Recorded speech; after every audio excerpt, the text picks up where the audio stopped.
My brother betrayed me while I paid his debts and protected him, so I let him face consequences alone. Now he blames everyone, desperately crying. I'm a 27-year-old guy, and growing up, I was always the responsible one, the sibling everyone leaned on, while my younger brother somehow got away with everything. From a young age, my parents would praise his charm, his fun-loving spirit, while I was expected to handle the bills, chores, and the emotional fallout when he inevitably screwed up.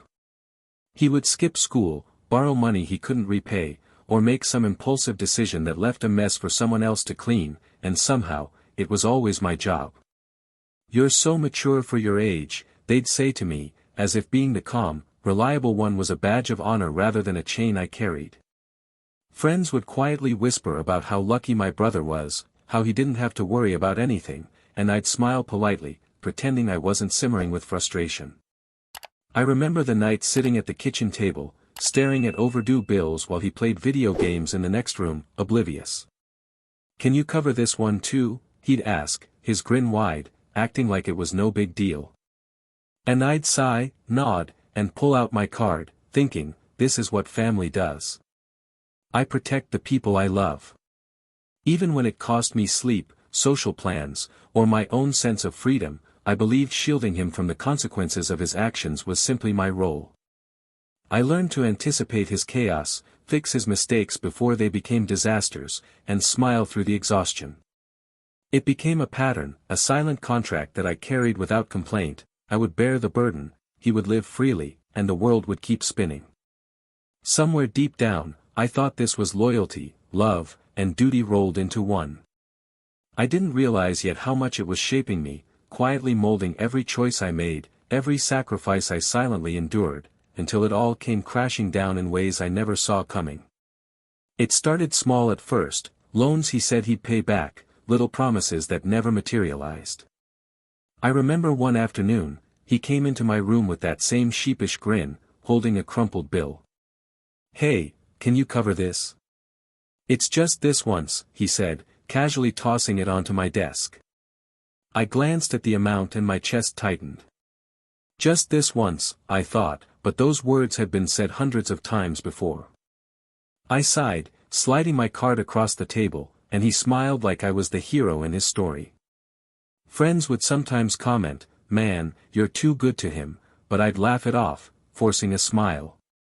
They didn't understand that it wasn't about being good, it was about keeping the peace, keeping him afloat, keeping the family from falling apart. I became the one who took the calls from angry landlords, the one who explained late payments to utility companies, the one who held back tears and swallowed frustration. It was exhausting, but I convinced myself it was love, that I was doing the right thing. There were nights I'd lie awake, staring at the ceiling, hearing him laughing in the next room with his friends, carefree as ever, while I counted my dwindling savings and mentally planned how to fix yet another mess. I remember the smell of old pizza in the kitchen, the hum of his gaming console, the quiet weight of responsibility pressing down on my shoulders. I started skipping plans with my own friends, missing weekends, postponing dreams, all because I felt the cost of leaving him to deal with reality was too high. And yet, every time I did it, I told myself I was strong, I was mature, I was doing the right thing. I thought loyalty was protecting him, no matter what it took. But beneath that calm exterior, a storm was quietly brewing, a feeling I couldn't yet name, and it was only going to get worse. It hit me one evening that this wasn't just carelessness anymore, it was something darker. I walked past his room and overheard a phone conversation that made my stomach twist. "Don't worry, I'll take care of it. He'll never find out," he was saying, his voice low but certain. My heart pounded. I froze, listening, realizing for the first time that he wasn't just reckless, he was deliberately hiding things from me, manipulating the very person who had been keeping him afloat. I felt a surge of betrayal I hadn't allowed myself to feel before. I confronted him immediately, my hands trembling. "What do you mean, he'll never find out? What are you hiding from me?" I demanded, trying to keep my voice steady. He shrugged, feigning innocence. "I don't know what you're talking about, man. Relax." But the look in his eyes told me everything. I felt my chest tighten, anger and disbelief flooding me all at once. I spent the night replaying every favor, every late-night call, every dollar I'd handed over. Was it all just a game to him? The apartment felt heavy around me, the smell of old takeout boxes, the flickering hallway light casting shadows that suddenly seemed accusing. I could hear him laughing again later that night, oblivious, completely unaware of the storm he had stirred inside me. I tried talking to our parents, hoping for support, hoping someone would see what I had seen for years, but they looked at me with a mix of confusion and hesitation. "Maybe you're overreacting," my mom said softly, and I felt a cold knot of isolation in my chest. Friends' warnings echoed in my mind, "You're being used. Stop covering for him." But I had invested so much, sacrificed so much, I didn't know if I could stop. I ended that night staring at the ceiling, heart heavy, knowing something had broken between us. The trust one had built, the loyalty I had clung to, was suddenly fragile, like glass about to shatter. And I couldn't yet see how bad it was about to get. It didn't stop there. In the following weeks, the lies multiplied, weaving themselves into every corner of my life. I discovered small overdrafts, strange charges on accounts I thought were secure, and calls from creditors asking about debts I didn't even know existed. Each revelation hit me like a punch, a reminder that the person I had protected, sacrificed for, and trusted most was steadily unraveling my life behind my back. I remember the sinking feeling in my chest as I stared at my bank statements, the paper trembling in my hands, the fluorescent kitchen light making the numbers seem almost sinister. I tried to talk to him calmly.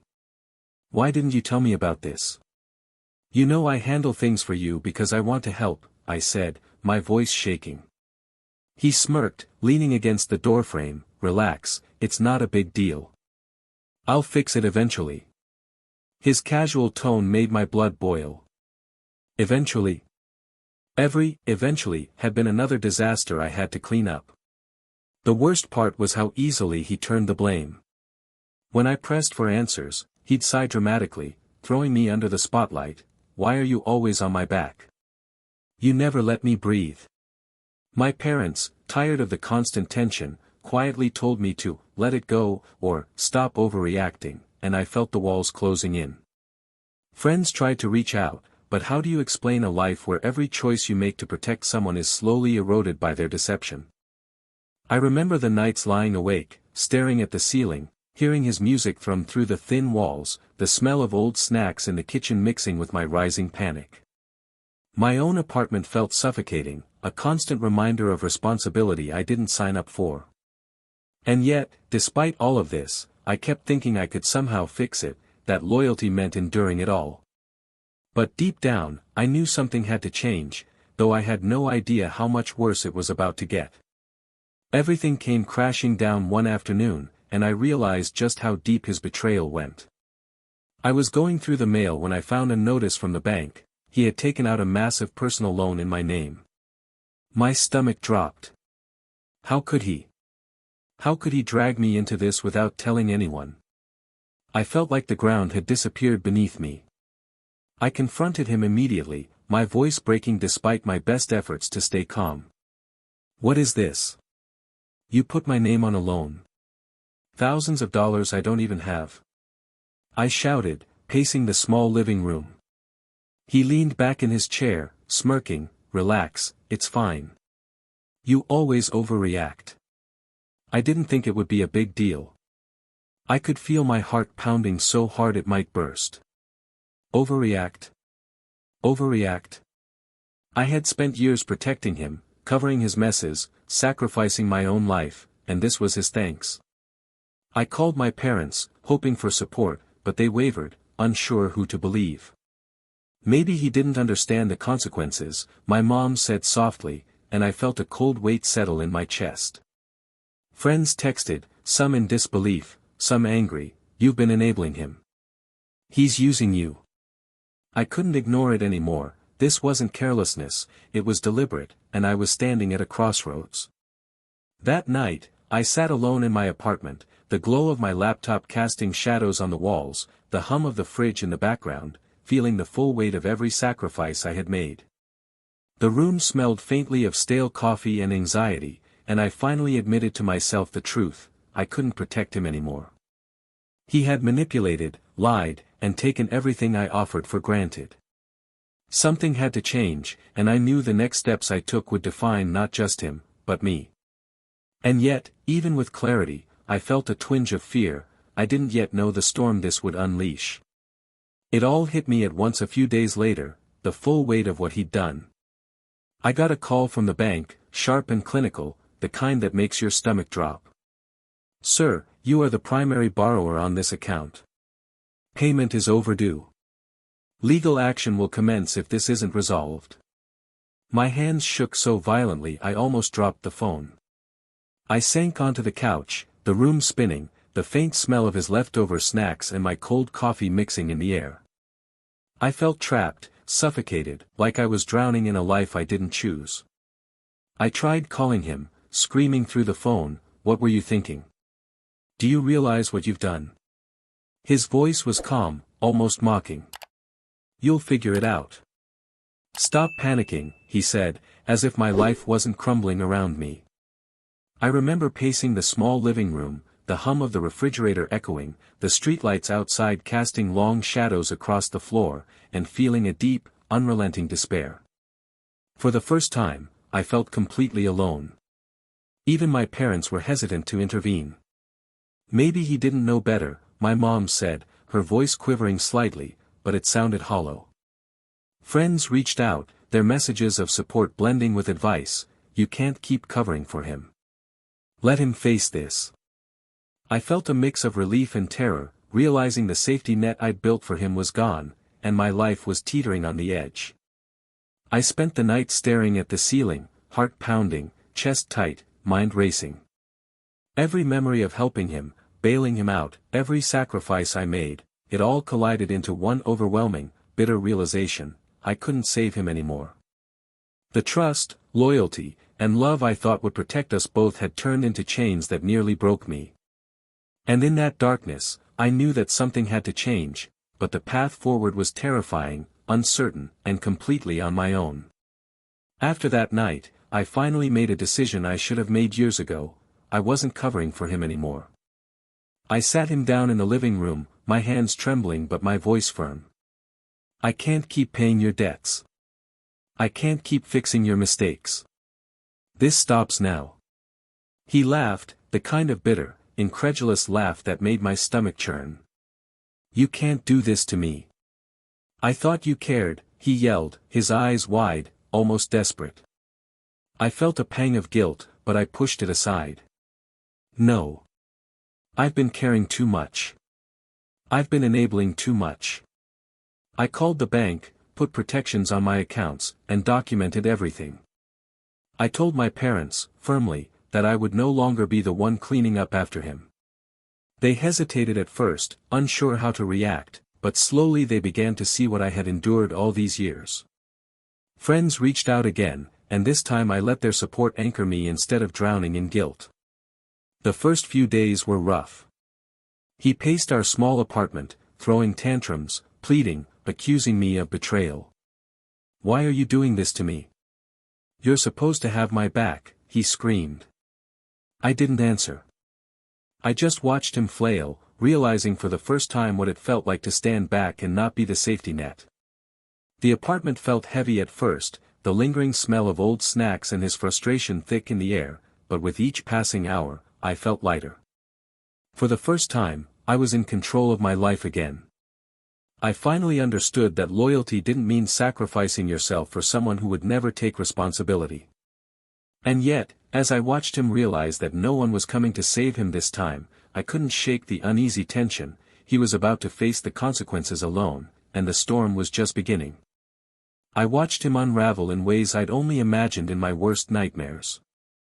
The calls from creditors became relentless, each one sharper, more urgent than the last. I could hear him pacing the apartment, muttering curses under his breath, throwing papers onto the table in frustration. For the first time, he had no safety net, no me to cover his mistakes, no one to negotiate his way out.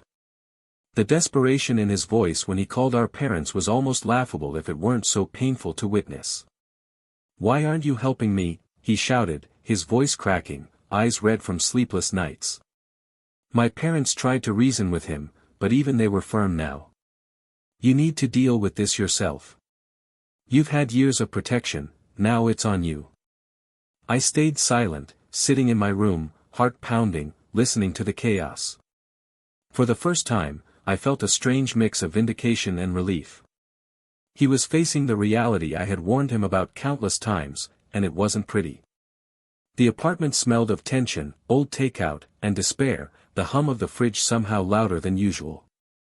I could hear him banging drawers, stomping around, pacing like a caged animal. Friends who knew the whole story texted me, surprised I'd finally stepped back. "You're finally letting him face himself," one said. I nodded silently, realizing that the power dynamic had shifted entirely. And yet, I couldn't ignore the pang of guilt, the weight of watching someone I loved struggle so badly. But I knew this was necessary.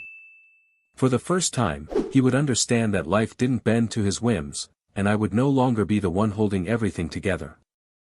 I ended that night staring at the ceiling, the tension in the apartment almost tangible, knowing this was just the beginning of a reckoning that would change everything between us. He finally broke one evening, slumping onto the couch with his head in his hands, shoulders shaking. I didn't mean for any of this to happen," he whispered, his voice hoarse from screaming earlier. I sat across from him, the apartment dimly lit, the faint smell of cold coffee and old takeout lingering in the air. "You didn't mean to. You lied, manipulated, and let me take the fall for you for years." I shot back, my chest tight, heart racing. The frustration, the exhaustion, the betrayal I'd carried all collided in that one moment. He looked up at me, tears streaming, his hands trembling. You were supposed to have my back. You're my brother." His words were desperate, raw, like a confession he couldn't contain. I could hear the desperation in his voice, the kind that comes when someone finally realizes they're truly alone. "I did have your back, for years. But I can't save someone who doesn't want to be saved," I said, my voice breaking slightly despite my resolve. The room felt suffocating, heavy with tension, the flickering light casting shadows across his panicked face. I could hear the distant hum of traffic outside, the quiet reminder that life was moving forward while he stumbled in place. My parents watched from the doorway, silent but attentive, witnessing the raw confrontation for the first time. Friends' texts buzzed quietly on my phone, a silent chorus of validation, "You did the right thing." And yet, even as he cried, screamed, and blamed everyone around him, I felt a strange sense of closure beginning to form. The power had shifted. I wasn't the one bending, compromising, or absorbing the fallout anymore. For the first time, he had to face the consequences of his actions, and I could finally step back without guilt. But even in this moment, I knew the revelations weren't over, there was still more he hadn't admitted, and the storm wasn't finished. It all hit me later that night, the full extent of what he had been hiding. While he cried and begged, I discovered that part of the money I had covered for his debts wasn't even used to pay bills. He had funneled it into secret ventures, reckless purchases, and schemes I hadn't known about. My stomach dropped. Every sacrifice, every sleepless night, every dollar I gave him, it had been exploited. I felt anger, disbelief, and a bitter sense of betrayal all at once. I confronted him again, my voice sharper this time, cutting through the tension like a knife. "You used my money for what? Tell me now." I demanded, my fists clenched, the fluorescent light flickering above us. His face turned pale, the desperation in his eyes now mixed with guilt he couldn't hide. I thought I could fix it. I didn't know how else," he stammered, but the words sounded hollow. I could hear the cracking of his bravado, the illusion of control finally breaking. The apartment felt oppressive, the faint smell of old pizza and coffee mixing with the tension, and I noticed my own heartbeat echoing in my ears. Outside, the distant hum of traffic and occasional car horns seemed deafening, marking every second of his unraveling. I realized then that the years of enabling had only given him cover, and now, finally, there were no shortcuts, no excuses. The consequences he had long avoided were closing in fast, and this time, there was no one to bail him out. For the first time, I saw the stark contrast between my integrity and his manipulation. All those moments I had suffered quietly, sacrificed, and protected him, they weren't just forgotten, they were twisted into tools he used against me. I felt a surge of vindication, a grim satisfaction, knowing he was finally facing the truth of his choices. But even as the reality sank in, I knew the end wasn't complete, there was still the reckoning, the closure, and the justice that had yet to unfold. Finally, the consequences caught up with him. Creditors called relentlessly, landlords sent final notices, and legal papers started arriving at his door. I stayed out of it, quietly watching from the sidelines, letting him face the mess he had created. For the first time in years, I wasn't the one cleaning up after him. It was surreal, seeing someone I had protected for so long struggle so completely on their own. He tried yelling, pleading, even manipulating my parents one last time. "You can't just leave me like this. You're supposed to care," he screamed, panic in his eyes, tears streaming down his face. I stayed calm, my voice steady. I did care, but caring doesn't mean sacrificing yourself for someone who refuses to take responsibility. The apartment felt heavy with tension, the air thick and electric, the smell of old takeout and anxiety lingering. Outside, the city moved on, indifferent to his collapse, and I felt a strange clarity in contrast. Family and friends finally began to see the truth, understanding what I had endured for years. They acknowledged my boundaries, my sacrifices, and my decision to finally step back. I felt a weight lift from my shoulders, a sense of empowerment that I hadn't known was possible. It was satisfying, in a quiet, internal way, to witness justice, not violent or cruel, but fair. He was facing the repercussions of every lie, every debt, every manipulative act. I sat in my apartment that night, the hum of the refrigerator a gentle reminder of normalcy, the faint scent of coffee grounding me, and I realized I had finally reclaimed my life. The storm of chaos he created was still raging in his world, but I was free, unburdened, and in control for the first time in years. And even as I exhaled a long, tense breath, I knew one thing for certain: nothing would ever allow him to pull me into that cycle again. After everything, I finally had space to breathe. For years, I had carried the weight of his mistakes, the emotional labor, the financial stress, and the constant anxiety of being the one everyone relied on. Now, for the first time, I could focus on myself. I started rebuilding my life, slowly but deliberately, catching up on bills, reconnecting with friends I had neglected, and carving out boundaries I had ignored for too long. The apartment, once thick with tension and despair, began to feel like mine again, quiet and safe, smelling faintly of coffee and fresh air through the open window. I reflected on all the sacrifices I had made, the sleepless nights, the constant worry, and even though it had been painful, I realized it had taught me something invaluable: loyalty has limits, and love doesn't mean losing yourself. I was finally learning to let go of guilt, to stop apologizing for standing up for myself. My parents, friends, even distant relatives began treating me differently, not with pity, but with respect for the line I finally drew. I didn't expect him to change overnight, and I knew he might never fully take responsibility, but I understood that his life was no longer my burden to carry. I could watch from afar, acknowledge the consequences, and still maintain my peace. The fear, anxiety, and helplessness that had shadowed me for years slowly faded, replaced by a quiet confidence. Now, whenever I think back to those nights lying awake, counting debts and mistakes, I feel a strange pride. I survived.